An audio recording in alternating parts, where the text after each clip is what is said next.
word per minute. 5 seconds. Start.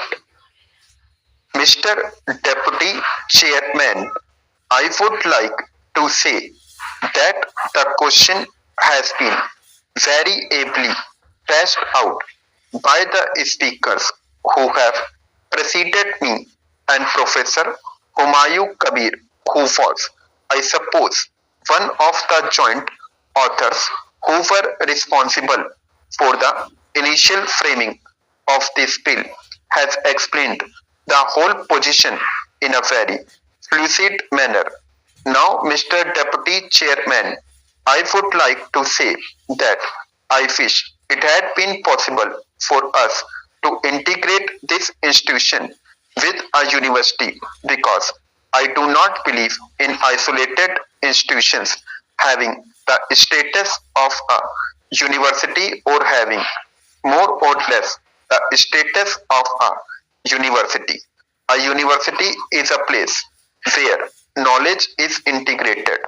A university is a place where you have teachers of various departments of knowledge, students reading various subjects, all congregated at one place and pursuing knowledge for knowledge's sake.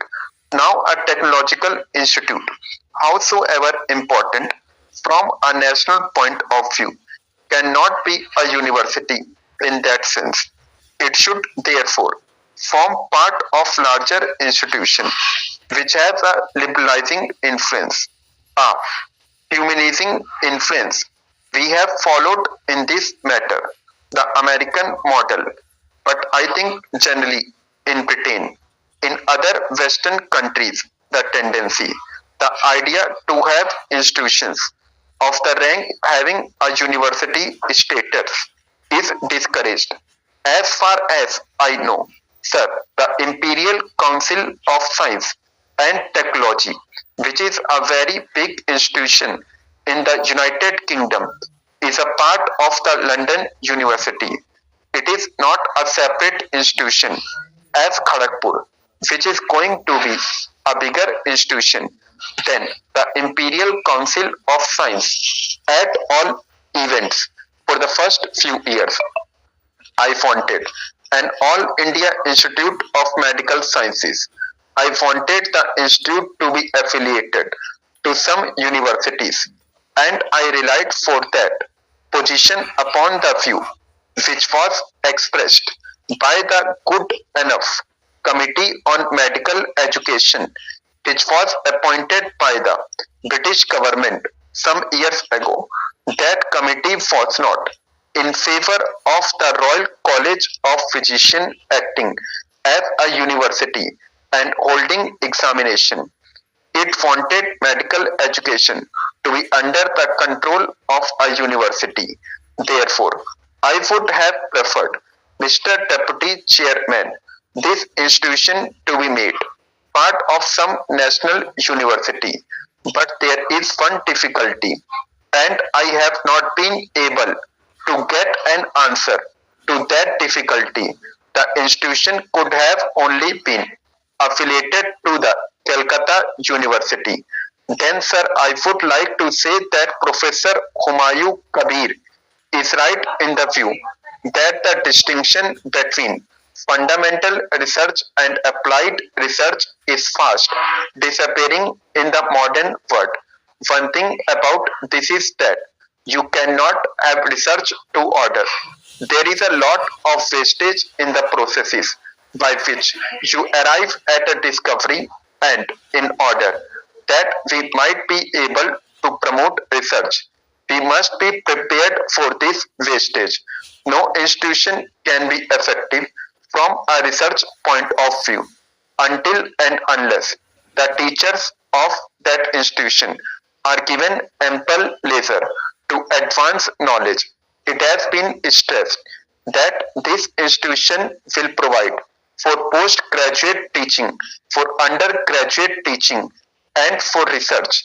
But it is also going to be teachers training college which will supply us with our teaching material in the country. Well, Mr. Deputy Chairman, it is therefore important that the teaching staff in this institution should be carefully selected. I confess that I have no prejudice against foreign personnel where we cannot get a suitable Indian for particular job. We ought not hesitate to employ foreign personnel. I happen to have visited some years back Princeton University in USA, and I found that the dean of the faculty of science there was a Britisher. He had not, as far as I know, changed his nationality. He was the head of the Department of Science of that institution. Mr. Deputy Chairman, if we start entertaining national prejudice against foreign personnel in our institutions, we shall not be doing service to the expansion of knowledge in this country.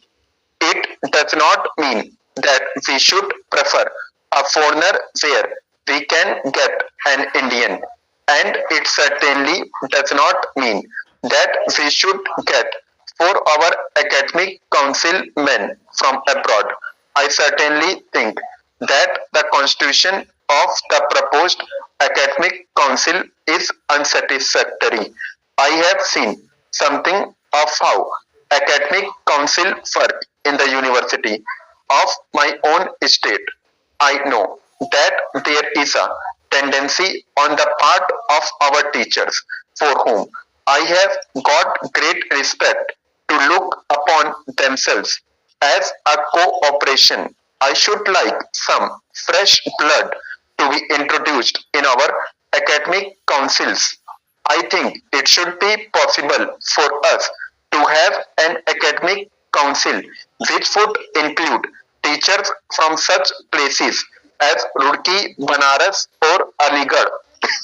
Personally, I should like to have one or two men having wide education associated with our academic council.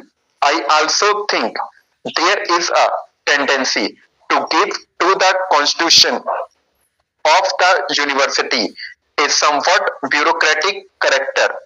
Stop.